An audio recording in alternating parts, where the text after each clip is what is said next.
assignment doesn't look much like homework. More like a declaration of war. Little witch hunter, have you found a way to defeat me yet? Shout your coolest challenge from the rooftops and prepare to bow down before the Dodo King. Huh. Paimon will bet a million more that Alice wrote this. If it wasn't for the part about a witch hunter, Paimon would have thought this was written for Klee. Prune isn't exactly Alice's biggest fan. Paimon can see her really blowing her top over a challenge like this. Should we try to tone things down a bit when we tell Prune? Tell me what? Let me see. Ah! Don't sneak up on Paimon like that. Whew. Fine. But you've got to promise to keep it cool, okay? Oh, boring. Huh? You're not mad? I'm used to her childish little games. She likes to act mysterious, but it's all just cheap tricks. Who shouts a challenge from the rooftops anyway? People walking past would look at me like I'm crazy. I'm not falling for that. I might as well stand in the middle of the street shouting, "Look at me! I'm an idiot! I'm an idiot! I'm an idiot! I'm an idiot!"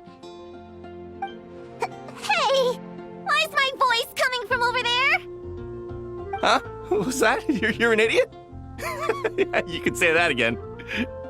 Hello, an idiot. Nice to meet you. Did you lose a bet or something? Sounds like a prank to me. Some dumb kid must have got tricked. Stop it! Now! I'm an idiot! I'm an idiot! I'm an idiot!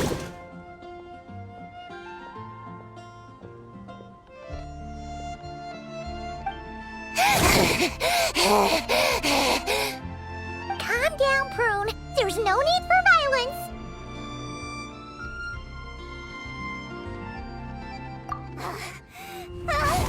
Alice!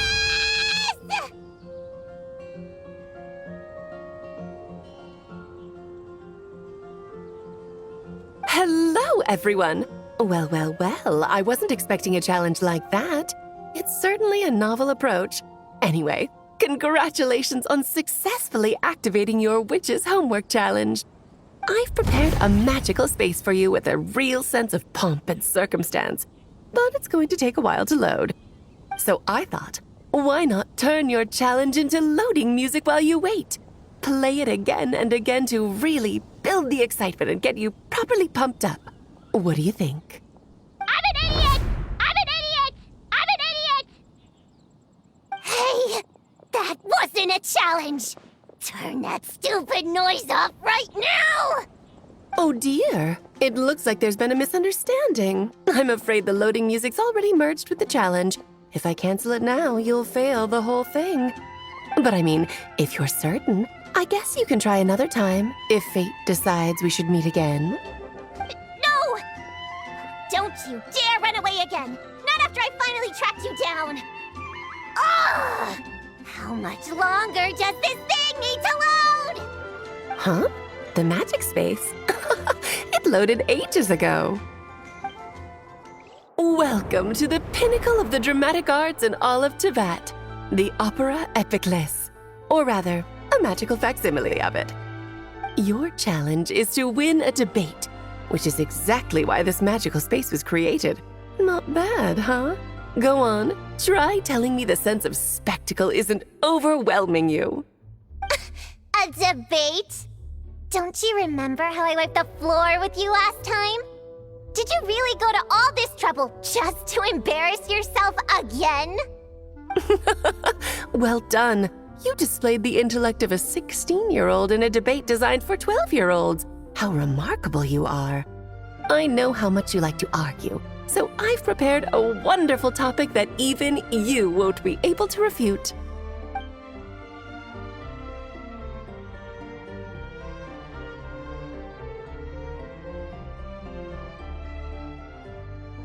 A spirited debate requires a fair and impartial judge.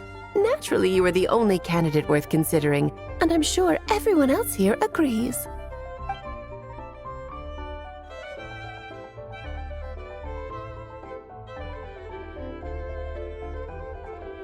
Actually, I've been wanting to say this for ages. Paimon's been sitting up there in the VIP seats, striking a pose for quite a while now. Seeing as we teleported right here, I figured we should imitate our friend. She's quite the superstar in Fontaine, you know. As I recall, Paimon loves watching a good show. Well, there's no better seat in the house, wouldn't you say, Paimon? Paimon can see everything. But, is it really alright for Paimon to watch from up here? She feels a little out of place. Relax. This is my magic space, and I make the rules.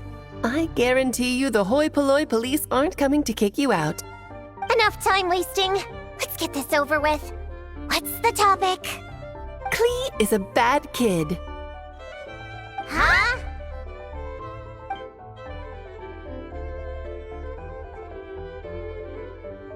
This is the topic for you to refute. If you can convince our judge that Klee is not a bad kid, you'll earn yourself a gift. I don't want your stupid gift. Klee's your own daughter. How could you set a topic like this? You're a bad person. The worst person! People do say like mother, like daughter. Since I'm so bad, I guess Klee must be pretty bad too. Objection! That's pure sophistry. Your flaws lie in your character and conduct. There's no scientific evidence to show that those are hereditary traits. Nurture has shown a far greater influence than nature. The people who look after Klee and Mondstadt are all better than you. Under their positive influence, Klee couldn't possibly turn out bad. Do you dispute that Klee loves fish blasting? How could any good kid enjoy such a terrible pastime? That's just the nature of a child who hasn't been taught right from wrong. Klee can see the boats in the harbor loaded with fish. How is she supposed to know the difference between how they get their catch and how she gets hers? But is it not true that even after being sent to solitary confinement, Klee never learns her lesson? It's true that Klee always accepts her solitary confinement and doesn't try to escape. That clearly shows she understands her punishment and doesn't hide from her actions. Klee shouldn't be labeled as bad when she readily faces the consequences of her actions. Moreover, after her last time in solitary confinement, despite saying she wanted to go fish blasting, she hasn't done it once without permission. In fact, the last time she did go, it was only at the behest, you could say instigation, of someone she trusted. Her own mother, no less! At the end of the day, there's only one person here who deserves the title of bad kid. No, wait. Bad adult! But then what adult is so immature? I know! Bad kidult! Oh, very compelling. A truly forceful argument. How's Alice going to respond? Even if I accept your argument, it only proves that Klee has no bad intentions. It doesn't stop her from being a bad kid in other people's eyes. Still stubbornly clinging on. Fine. If that's your angle, then listen carefully, because here's something even you can't deny. In other people's eyes, Klee is cute, so they will always forgive her actions. Exactly! Klee is so cute, who cares if she makes a few itsy-bitsy mistakes? In Paimon's eyes, she couldn't possibly be bad. Contrary to everything you've said, Klee has far more good points than bad. She's always happy to share her toys. And when she wants to play but everyone else is busy, she never pesters them and waits patiently until they're free instead. But most important of all, she's kind. In her eyes, everyone is a wonderful person. Even me, her mother's sworn enemy. No matter what else, I won't let you besmirch such an adorable child by calling her bad! I give up. You win. As her mother, I can't possibly argue with that. To hear you say those words, it seems you truly do consider Klee a good friend. My daughter really is adorable, isn't she? Don't say I didn't warn you. I told you if you met her, you'd end up happy. Now you're boasting? I traveled all the way to Mondstadt because of your silly little prank! It brings me so much comfort knowing that Klee has a friend like you by her side. I do so look forward to seeing you both grow up. You can't imagine Klee still fish blasting at my age, can you? Hold it right there.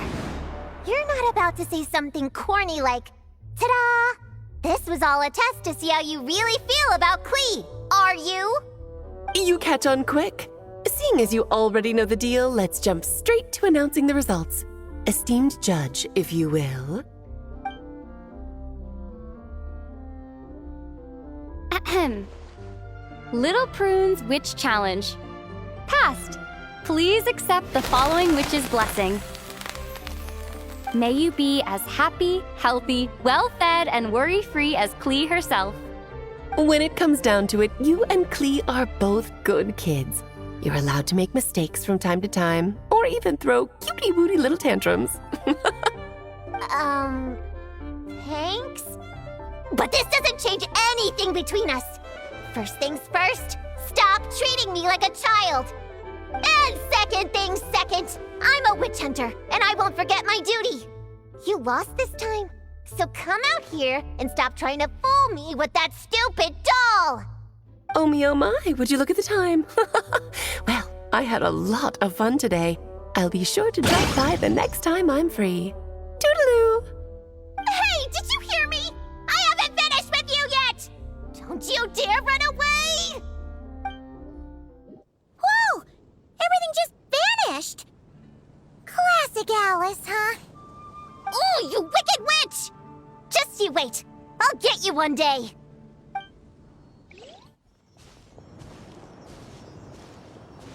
Leaving already?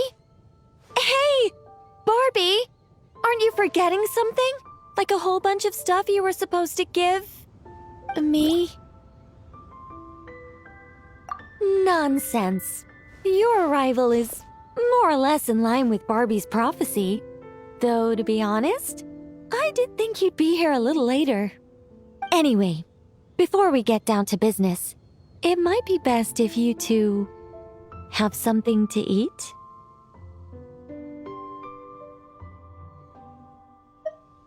No, of course not. But my hearing happens to be quite sharp, and I heard Paimon's stomach rumbling a mile away.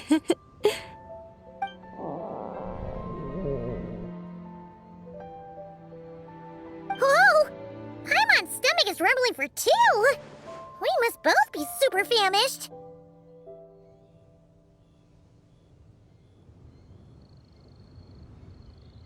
Don't you worry about that. I've got plenty of cookies and cake, and as you know, nothing bad ever happened to hungry travelers who accepted food from a witch.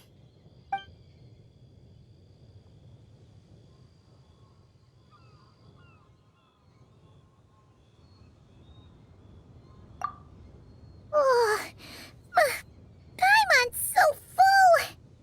No matter how much she puts in her tummy, there's always more on her plate. Of course. You can't have a tea party without an ample supply of food and drink. Though it's true, it is hard to display an appropriate magely elegance after stuffing one's face. That's why the teapot is usually only half full, and there's only one cookie or piece of cake on each plate. Paimon really can't eat anymore. She's coming apart at the seams.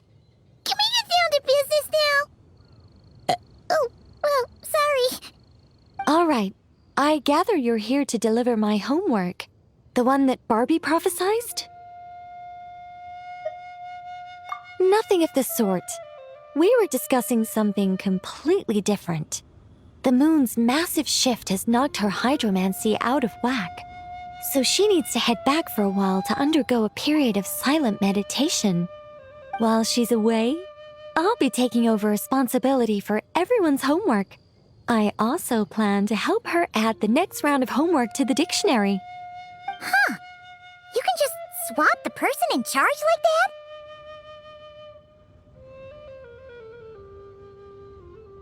Not like I had much choice. Before Barbie and Alice even told me about it, they'd already inscribed my special homework in the dictionary. As much as I'd like to erase the whole thing and keep on casually observing the world, Alice is busy maintaining Tevad's borders, and Barbie is off realigning her hydromancy. Octavia didn't bother to come back, and you can forget about Rhindaughter. The other mages all have their own affairs to attend to, so the duty of supervising this homework has fallen to me.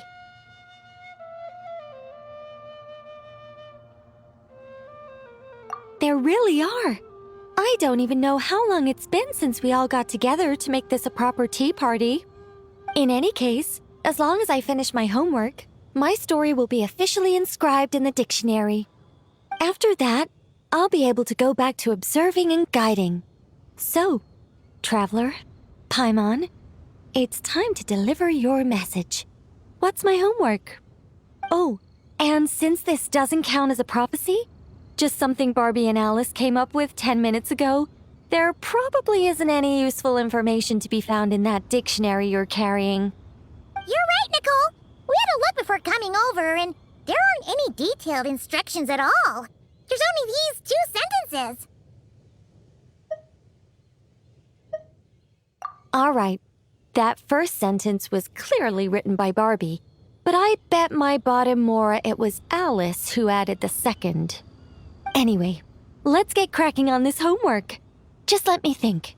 Where should we begin? Huh?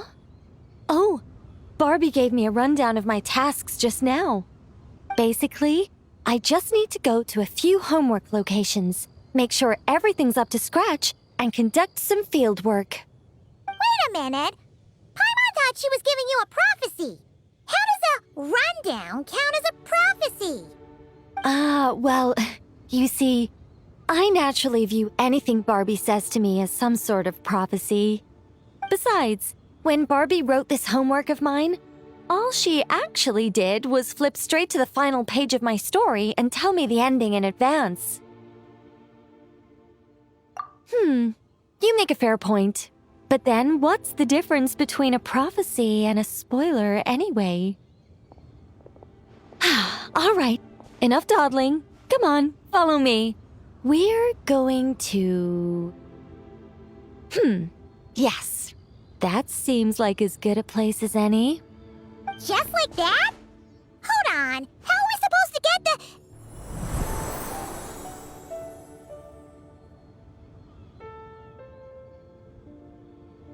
All right, we're here. This Sealy Court has some really great views, don't you think? See that spot over there? That's the starting point. Did I use it to get us here faster? You bet I did. These Sealy Courts are connected to the ley lines, and nobody really uses them. They're very handy when it comes to traveling about. Besides, the Sealy and I used to be angels, so we're old colleagues. I'm sure they won't mind me borrowing their homes every once in a while. We're early. In but a short while, a bard will come to sing odes of old and call back the 1,000 winds that wander the ages. Shh. Patience. All will be revealed in time. Before long, you will become a single lilting melody ensconced in an ode, and the 1,000 winds will swirl around you.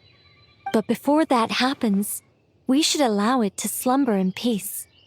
Come, let's head to our next location. Is this Wolvendam? Doesn't seem like the best place for doing homework. This is the nearest Sealy Court to where we're going. Don't worry, we're not far from the starting point.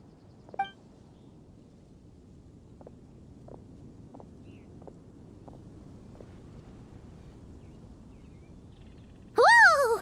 Where did all those wolves jump out from? Hey! We're not here to hurt you! We're friends with Razor!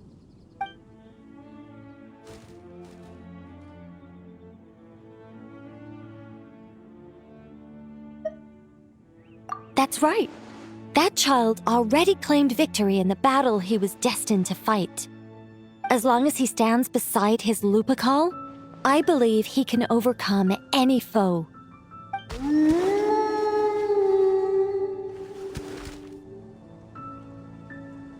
I'm sure his Lupical feels the same way too. All right, that's about it for this place. I could do with a good rest. Come on, let's go. Time to head back for a cup of... Whoa! When did this door appear? This looks like Alice's handwriting. Let's take a look. Thanks for your help with the homework. Now hurry home and have a hot cup of tea. P.S. There is a surprise waiting behind this door. Hurry home? Wait a second. Why does this door look so familiar? There's no way it could lead to...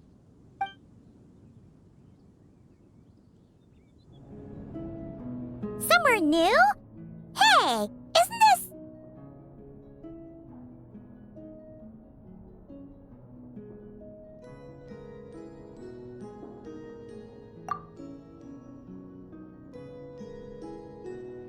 No wonder Alice wanted to borrow the lodge key.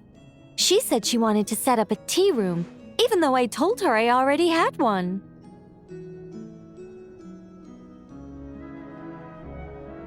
It symbolizes the completion of guidance, the end of a journey, and the fulfillment of prophecy. You've followed Seelie before, right? Only when a Seelie returns to its Seelie court does its guidance come to an end. So, to give this unwelcome homework a clear conclusion, Barbie and Alice must have built a Seelie court right here. This is the only way for my story to be inscribed among everyone else's without interfering with their own homework. Well, we're not all that different. Once upon a time, we were all angels after all. But that doesn't really matter. What's important is what it symbolizes. It's like writing a novel. As long as the main outline is there, there'll always be a way to flesh out the details so the pieces fall into place.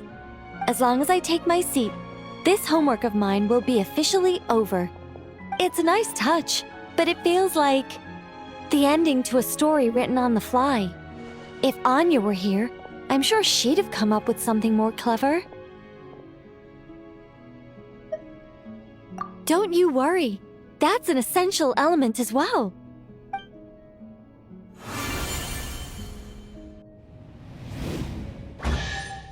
Hey, a treasure chest! Now this homework's starting to make sense. What did I tell you? It seems like this has been a fruitful little excursion after all. And it seems my story has been formally inscribed in the dictionary, which means that today's homework ends here, and also that there'll be a formal tutor to provide guidance on all future assignments. Well, that depends on what assignments are assigned. Personally, I'd love nothing more than to bury chests for people to find by completing their homework. I'd leave clues and watch them enjoy a merry little treasure hunt. Now that would be fun. But Barbie's been keeping a close eye on me, so I'm not sure I'll get the chance.